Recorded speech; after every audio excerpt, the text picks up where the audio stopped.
Tonight's topic, since Hashem is kind, why do people suffer?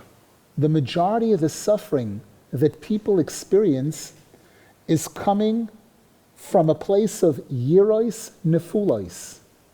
It's called fallen fears, meaning we know that the Torah tells us that Hashem created the world, and He's a king, He's our king, and He's our father, and He expects respect from us.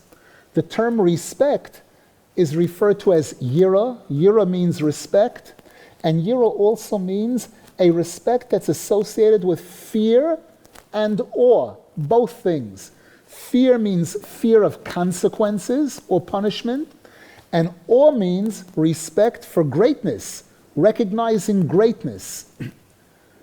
To the degree that a person has 100% respect and fear of Hashem, of the Torah, of mitzvahs, to that degree, that person doesn't need to be reminded.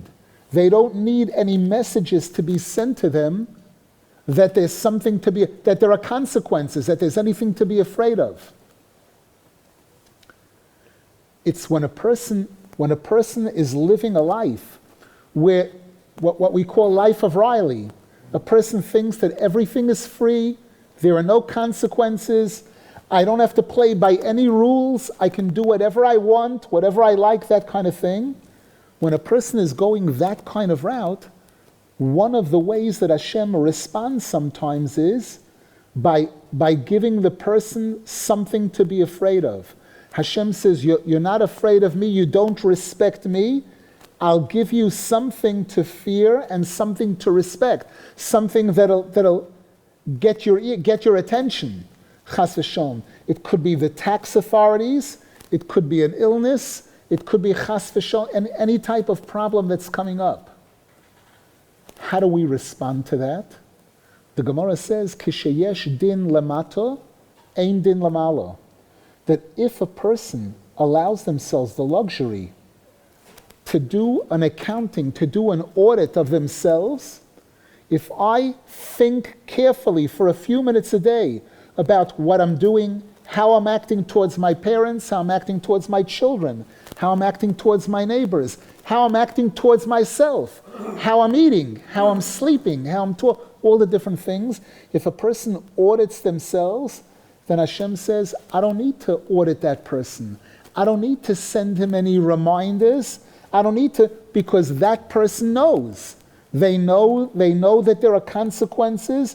They know, and they're showing that. Even if they make mistakes, at least they're acknowledging that they made a mistake, and they're trying to do whatever they can within their means to correct it. This is the concept of mishpat, of judgment, of an audit, which again is one of the ways that the Torah tells us that a person can avoid suffering. A person can avoid Hashem having to send them messages in different ways. What should I think about the fact that sometimes I have a period in my life where I'm trying to be very close to Hashem and religious, and I'm working hard at it, and yet things are very difficult with me, my family, and you feel like you're getting smacked. And other times when I'm acting, I'm not focusing on religion as much, life seems really good. And it's confusing, and sometimes it just seems random. How am I supposed to think about my life? Very, very important question. The Gemara makes a statement,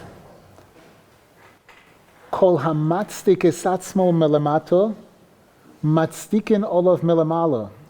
That when a person chooses, when a person decides to be good, to be better down here, they examine that person more carefully from above. And very often, that examination brings a response. and the person who's expecting a welcome mat, or at least a thank you on the part of Hashem, that I've decided to try to be a much better person and trying to be good, etc., and the person gets the exact opposite, they're getting what feels like a rejection, the exact opposite, the Sforim tell us that it's a test. It's a test for the person that's being done only to test his endurance and his loyalty and his seriousness in being able to get to the finish line.